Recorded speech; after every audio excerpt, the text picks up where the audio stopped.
Hello, we are live. Today's guest is Greg Orth. You're good. Keep going. Everything's fine. Keep Yeah. it. Sorry, I was getting a weird echo. Today's guest is Greg Orth.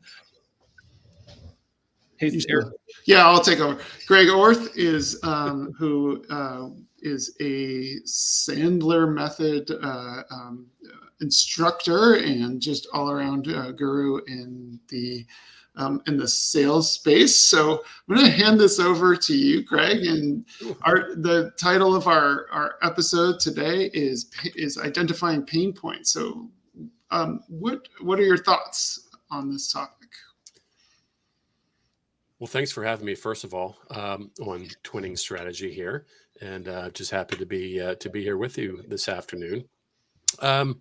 So pain points, man, it's a loaded question. It's a loaded kind of concept, should we say? But I'll simply just kind of give you a quick answer, right? In that people don't buy your product or service. In fact, most people don't give a flying hoot about your product or service. What they care about is they have a problem that they need to solve for, right?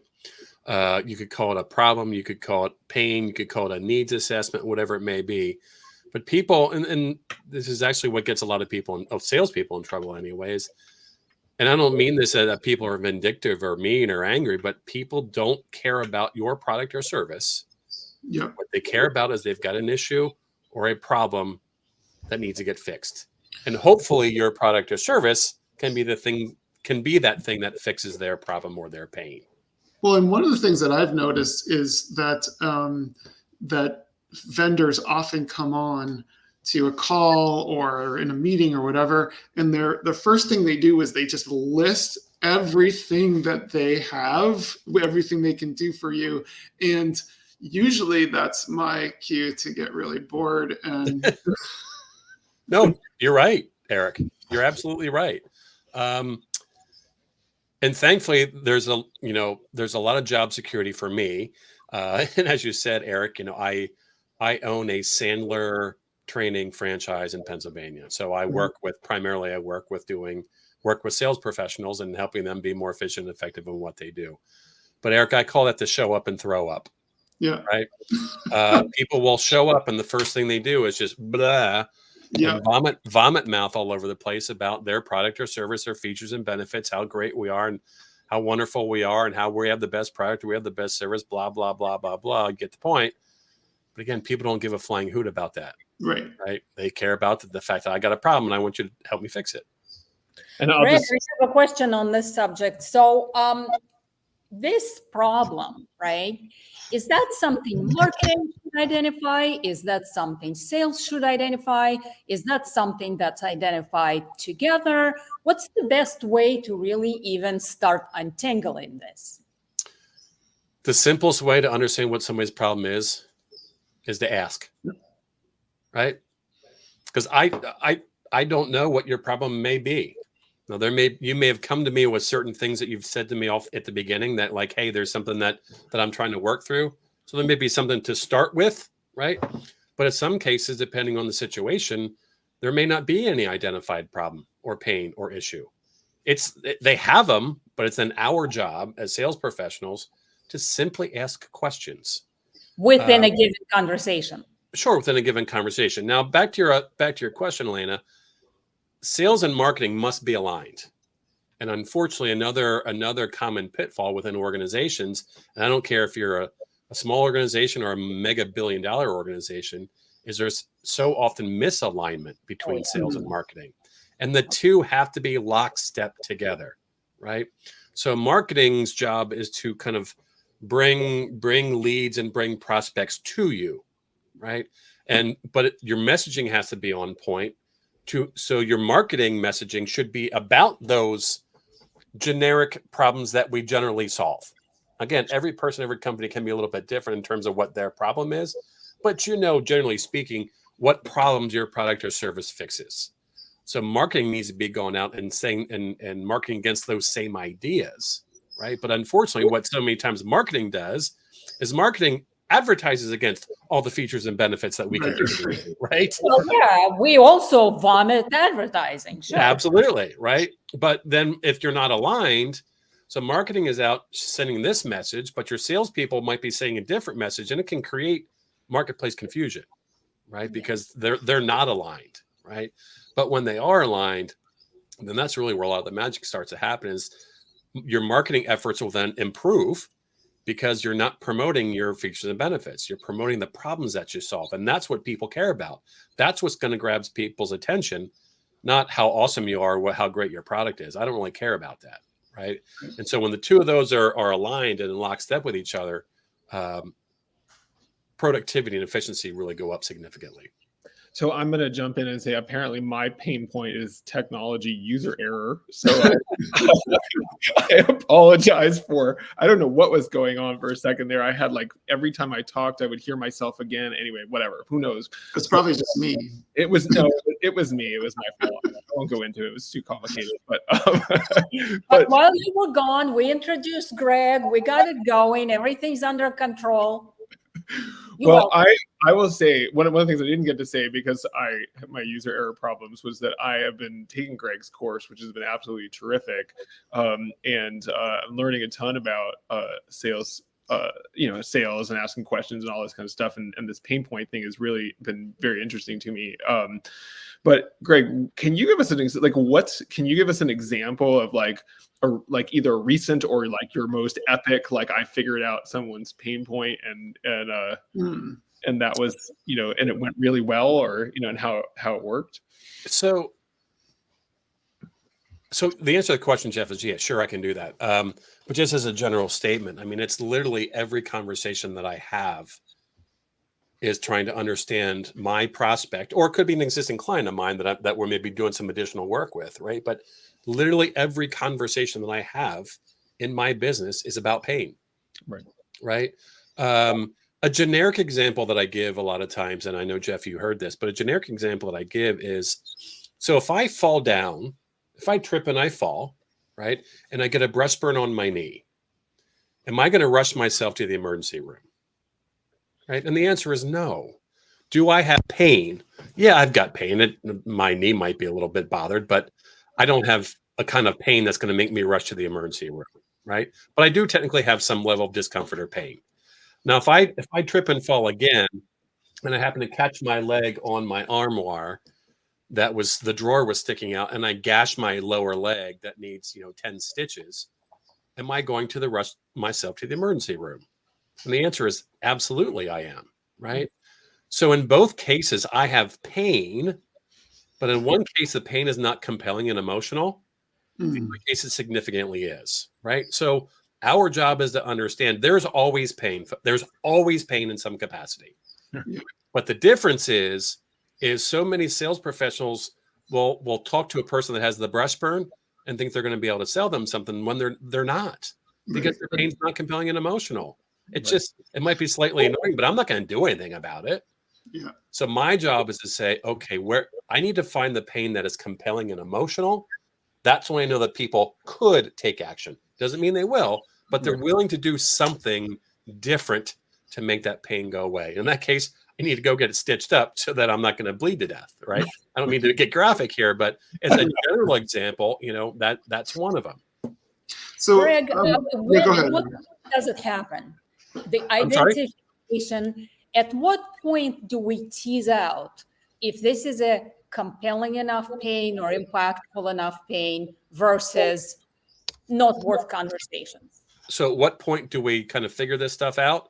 Yeah. As early and as soon as humanly possible.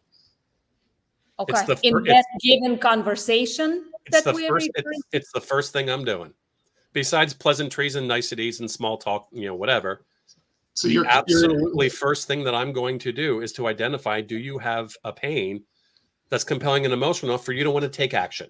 Again, it doesn't mean you're necessarily going to go with me in the end, but that's my job, right? My job is to qualify you, right? To see if you have earned my time.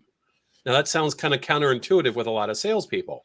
Oh, I hope I can get this meeting with Jeff, and I hope you want. No. You got to earn my time.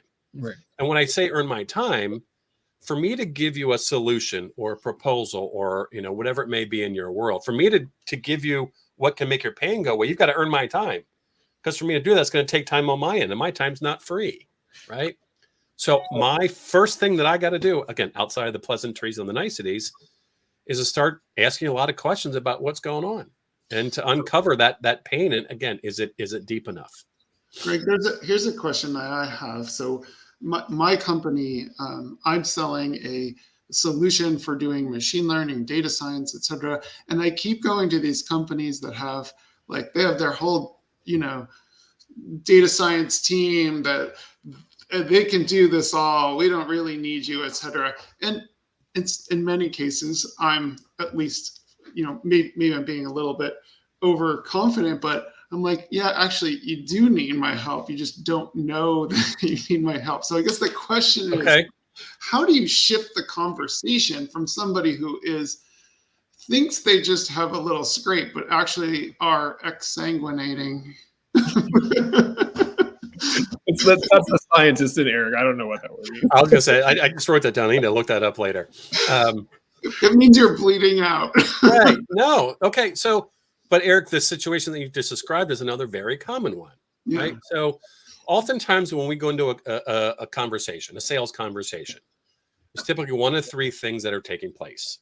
Number one, you're coming to me with a problem already. Okay.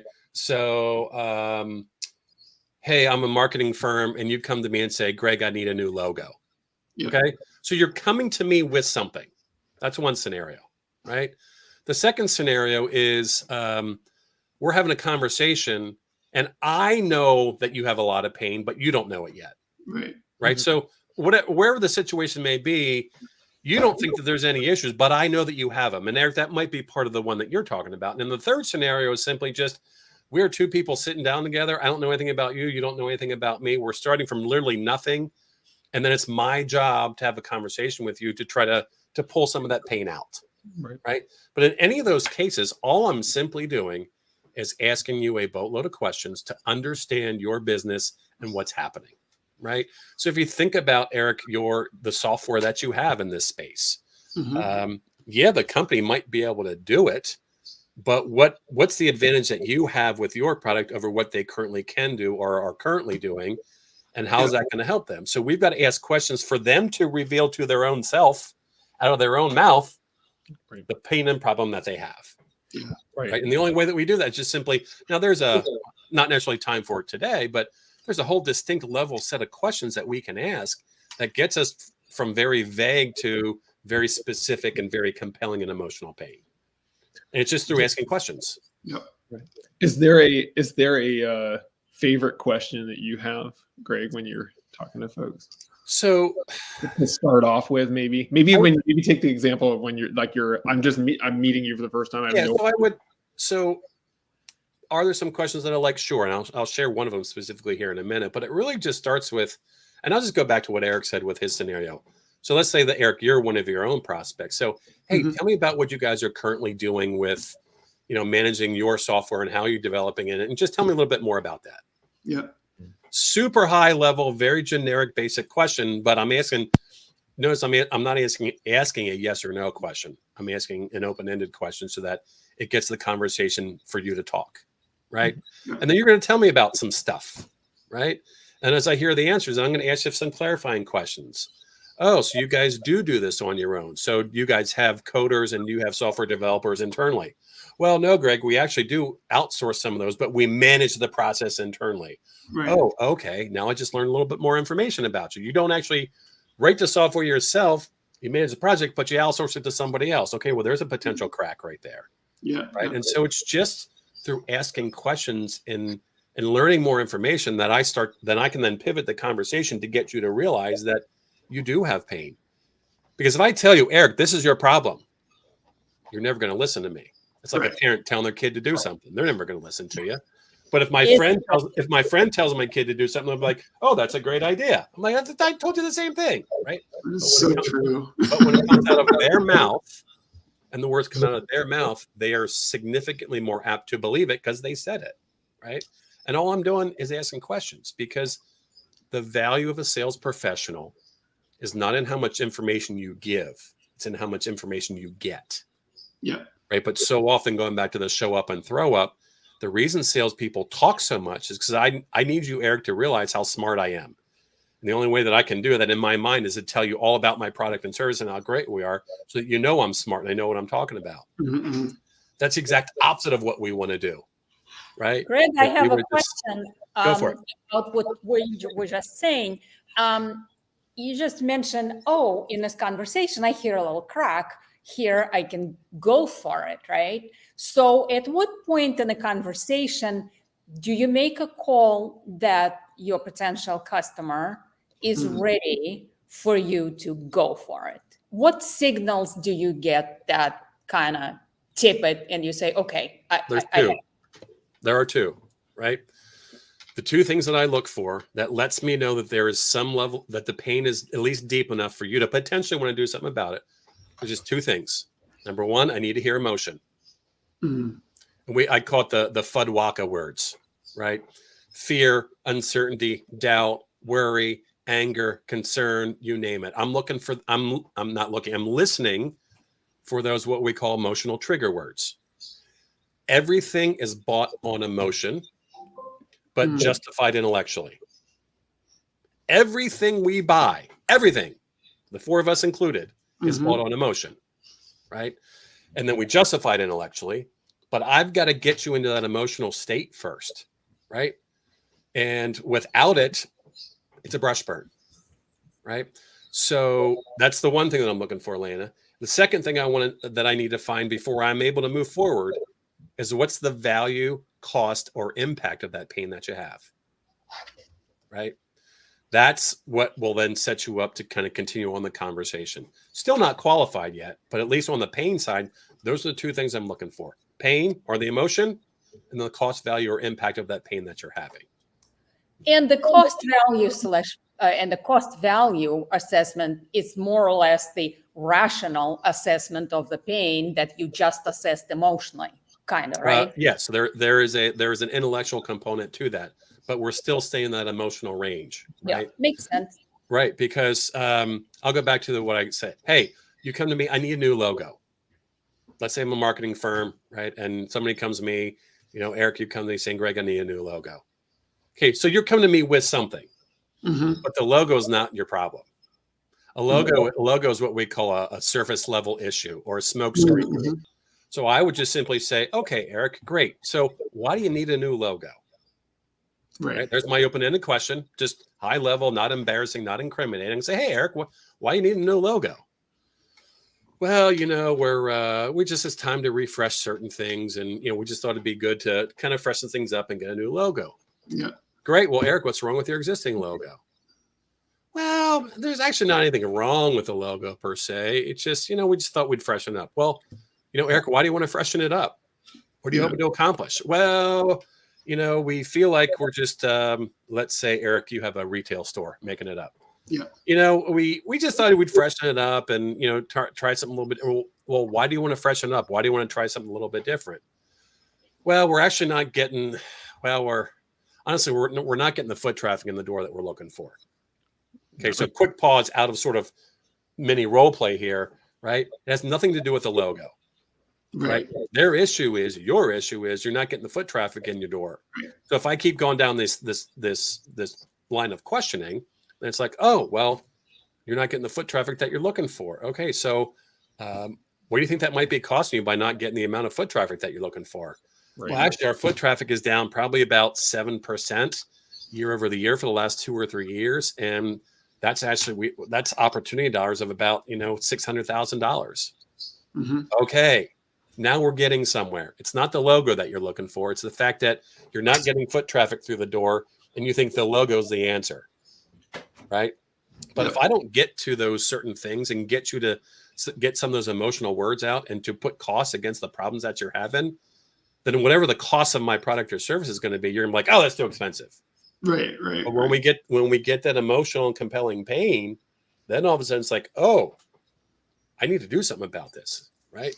And that's what we're looking for. So, Greg, how do you know when to So, one of the things at Jeff's recommendation, I read or listened to a couple of books about the Sandler method. And one of the things that they talk about is, you're always qualifying your potential lead or potential client. How do you know when to ditch them, and versus keep picking at the scab to keep No. That's a fair question, Eric. I wish more of the sales world, and well, maybe I don't. I wish there was a black and white answer to some of these things, but it's not. So one of the founding kind of philosophies behind what I do and what we do is making sure that you have a process, right? This is a Greg Worth made up number, but I would bet you that 75% of sales professionals don't follow a process. They just wing it. Excuse me. And prior to me getting into Sandler, that's all that I did. I've been in sales pretty much all my life, and I would just wing it. I was never taught how to sell. I was always taught about my product or service, but never taught how to sell. Those are two very, very different things, right? And so we got to follow the process, right? So in the early part of the process in qualifying is this pain step, right? And so Eric, if I've exhausted any question that I could possibly think to ask you, and I still don't have you at a point where I got the emotion and I've got some cost of pain, I will tell you no first. I'd be like, hey, Eric, I don't think there's nothing wrong here.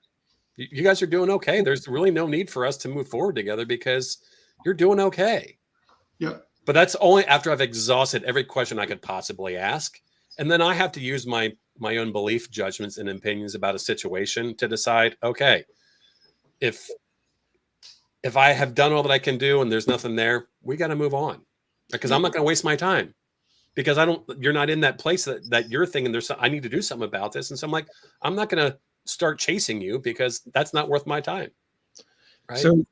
So Greg, when you train lots of people every year in sort of thinking this way and whatever, what do you find is the hardest transition for people who are moving from kind of more traditional, whatever, show up and throw up kind of selling to digging into the pain points, specifically around the pain points? What do people have the most trouble with? They don't go deep enough. Right. They don't go deep enough. So go back to the I need a new logo example. Oh, why do you need a new logo? Why we've got a really good business and I want to freshen things up, because if you read any of the marketing material, they tell you, sometimes depending on the industry, every 10, 15, 20 years, you need to refresh things. You need to stay current. You need to stay modern. You need to switch things up a little bit. Oh, okay, great. Well, here's what it costs to make a new logo. So I've asked you a couple of questions, but I haven't gotten deep enough. And again, you don't have any emotional tie to this. It's just a logo. And then everything after that comes down to price. And everybody always wants the lowest price because you're not emotionally invested, right? And so that's the biggest issue that people have, is not going deep enough and really getting down at that lowest level. But the other thing is, it's hard to unplug those wires, Jeff, right? So if you were trained like I was, that you sold on features and benefits, right? In my corporate days, we would literally sit down like, okay, here's the product that we have. What's the feature and what's the benefit to the client?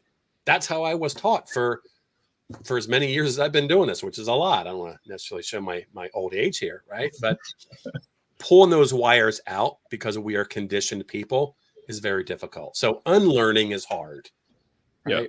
But going back, I'd say it's if somebody understands that asking questions is an important part, it's just not getting deep enough. That's where they falter.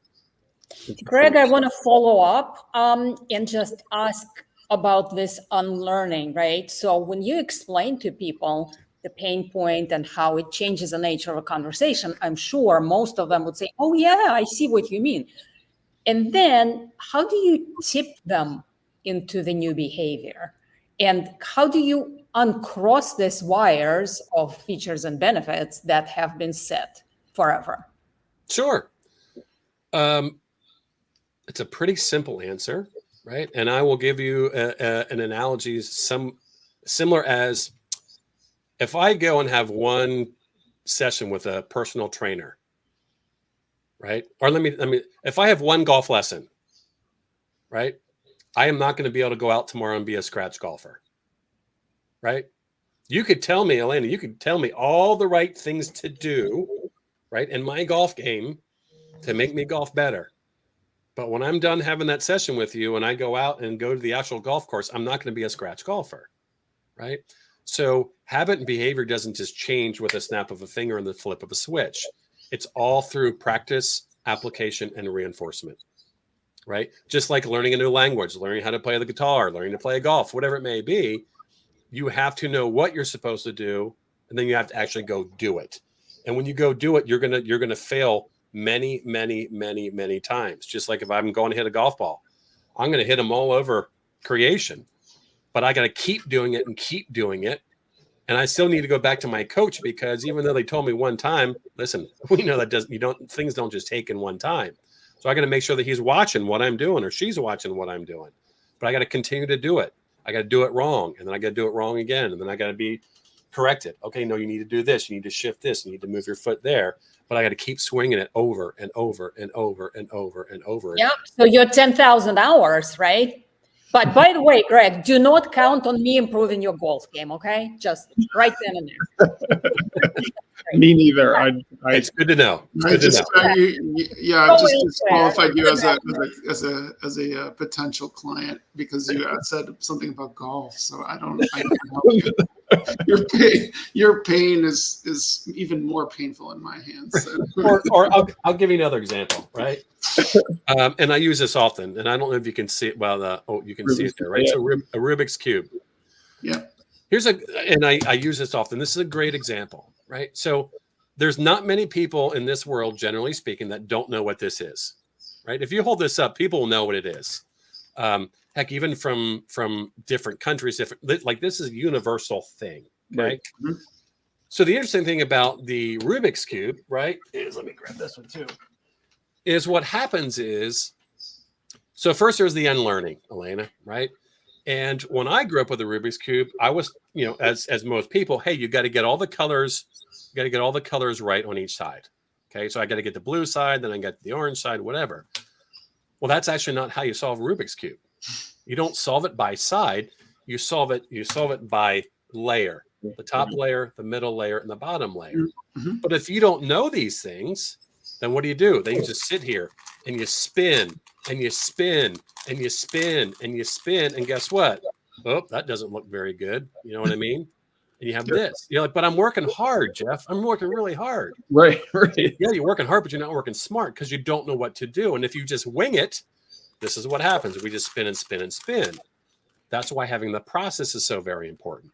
When I know the process of what I'm supposed to do, right? Now I could sit here right now and I could show you, here's how to solve a Rubik's Cube. I could literally show it to you.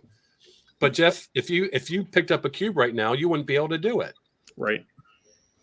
So again, you've got to know what you're supposed to do, and then you've got to practice it and mess up and practice it and mess up and practice it and mess up. And at some point in time, eventually you'll be able to solve it, but it might take you an hour. Right. And then it's like, okay, now I know how to do it. Now I'm going to continue to reinforce it because now I'm going to be able to solve it in 5 minutes because I'm going to get better at it. I'm going to remember the algorithms, and then I'm going to get even better at it if I keep practicing it. And I might get down to under a minute, right?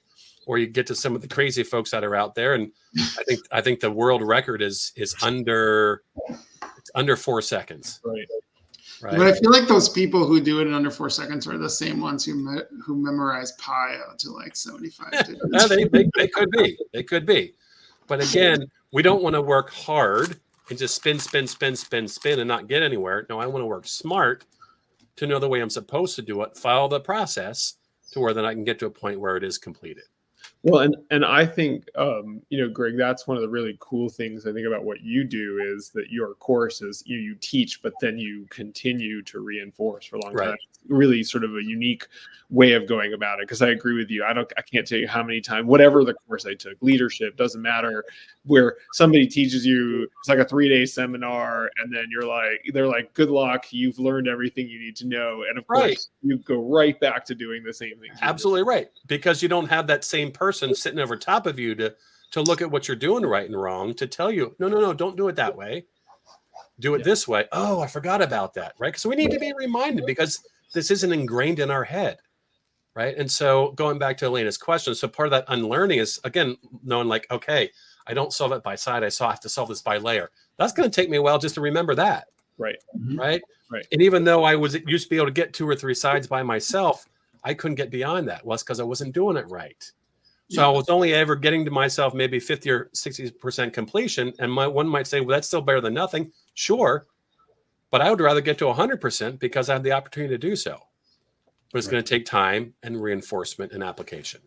Awesome. Well, so we're running out. We've run out of time. I don't know, Jeff, if that's where you were going. Yeah. As well. So we always do a little recap.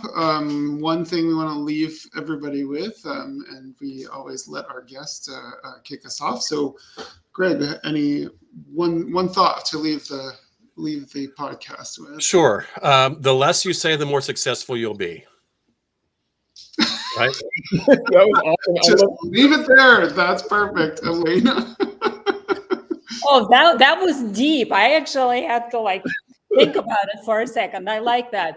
To me, it's very interesting because stereotypically, when we look at sales professionals, they are the yappy ones. They are the talky ones. They are the ones who talk that customer to death, right? And listening to you, I'm like, that's different. These professionals should be the listening ones, should be the question asking ones, should be the opportunity seeking ones. So very much reframes the behavior to me, right? And also the ask of a sales professional when you send them into that call.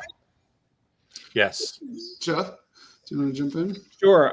For me, I think the point we were just talking about at the very end there about this reinforcement is just incredibly important and really valuable. I think that people don't learn things just, in a classroom or whatever. You have to do it over and over again. And Greg, actually, before Eric gives his quick recap, if people want to get in touch with you, what's the best way to reach you? So the easiest way is just through our website, which is ThinkBox, THINC, not K, thinkbox.sandler.com. Or you can just go to, sandler.com and do a search for my name. And I'm easy to find. I'm easy to get on LinkedIn as well. But yes, thinkbox.sandler.com. Highly recommended. Eric, you want to? Yeah. So the thing that, I'm going to go back a little bit further back in the conversation. And Greg, you mentioned this, the sort of the quality of the pain, the emotion that you need to get to the point where there's this emotional reaction to that pain. Otherwise, that pain, if it's bearable, essentially, it's not going to drive you to spend money, because Correct. Spending money is also a form of pain, right? So Sure. You gotta have that balanced out. Well, thank you, everybody. Greg, just stick around for a second after we close off. But meanwhile, I'm just going to thank you all for another great conversation and look forward to the next one. And thank you so much, Greg. Thanks for having me. Thanks, Greg.